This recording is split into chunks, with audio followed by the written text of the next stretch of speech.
Nissan continues to prepare for the premiere of the new generation Patrol SUV. This time, images of the seats prepared for the new product have been published. Patrol will receive a 3-row interior with 7 seats. The company promises to equip the SUV with seats made using zero-gravity technology with reduced pressure on the passenger's spine. They are considered especially comfortable. It is also known that the seats will be trimmed with perforated leather with special stitching made in the traditions of Japanese crafts. The seats of the new Patrol will be equipped with a massage function, while it is claimed that it will be available to both the driver and passengers.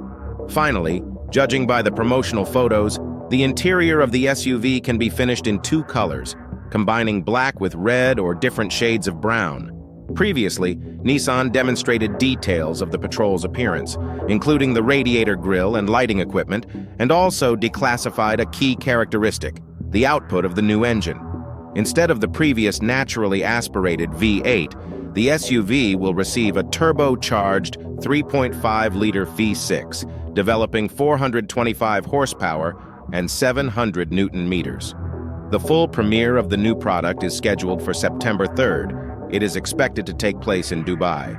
On the same day, the US will present its own modification of the Patrol, which is sold here under the name Armada.